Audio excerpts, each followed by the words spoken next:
नमस्कार दोस्तों, ये न्यूज़पेपर का आर्टिकल है। आइए आज हम इस पर बात करते हैं। आपका स्वागत करते हैं study for life YouTube channel में। और विज्ञान को बहुआयामी दृष्टिकोण से देखने की ज़रूरत, इस आर्टिकल पर बात करेंगे। आप इसको पूरा सुनिएगा और हमारे चैनल को सब्सक्राइब नहीं किया है तो उसे सब्सक्राइब कर लीजिएगा तथा बेल आइकन भी दबा दीजिएगा ताकि आपको नोटिफिकेशन भी मिलते रहें।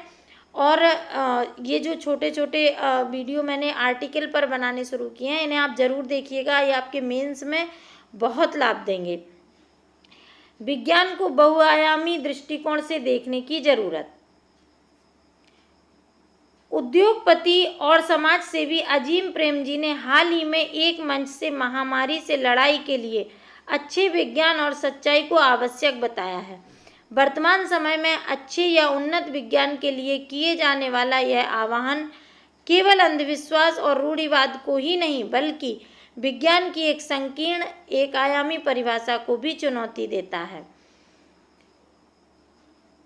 यदि हम विज्ञान की सबसे प्रारंभिक परिभाषा पर टिके रहते हैं तो यह भौतिक संसार और प्राकृतिक नियमों का अध्ययन और ज्ञान मात्र है। सहस्त्राब्दियों से इसे विविध ज्ञान प्रणालियों द्वारा प्राप्त किया जाता रहा है। समस्या तब उत्पन्न होती है जब ज्ञान की किसी भी प्रणाली में चिकित्सक कोविड-19 जैसे नए और घातक रोगजनक से लड़ने के बारे में व्यापक या निराधार दावे करते हैं। सोशल मीडिया मंच पर इस प्रकार के असंख्य दावों से भरे पड़े हैं।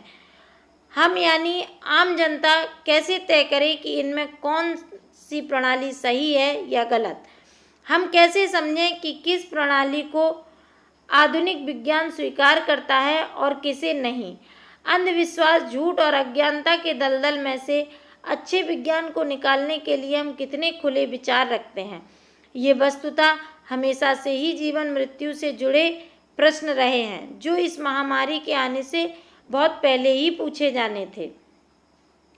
महाराष्ट्र में अंधश्रद्धा उन्मूलन समिति चलाने वाले एक कार्यकर्ता की इसलिए हत्या कर दी गई थी क्योंकि वह भय और आशंकाग्रस्त लोगों के जीवन में अंधविश्वास का जहर घोलने वालों का पर्दाफाश करना चाहता था।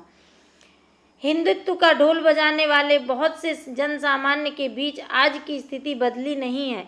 इस्लाम में भी अंधश्रद्धा पर प्रश्न उठाने वालों का हश्र बुरा ही होता है।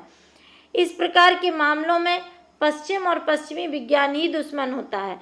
यहाँ तक कि गांधी जी को भी इस विवाद में एक बार गलत तरीके से फंसाया गया था। उनसे सवाल किया गया था कि आप आधुनिक सभ्यता के बारे में क्या सोचते हैं? गांधी जी ने अपने दृढ़ विश्वास के आधार पर कहा था कि वे आधुनिक युग को सभ्यता नहीं मानते हैं क्योंकि इसने विज्ञान, राजनीति और वाणिज्य के किसी भी उच्च नैतिक उद्देश्य की पूर्ति में मदद नहीं की है। यह आधुनिकता ही है जो ज्ञान के उन रूपों की उपेक्षा या दमन करती है जिनका प्रयोगशाला में परीक्षण नहीं किया जा सकता। 300 साल पहले तक यह केवल यूरोप तक सीमित था। इसके बाद उपनिवेशवाद और संज्ञानात्मक साम्राज्यवाद ने इसे वैश्विक रूढ़िवाद ही बना दिया।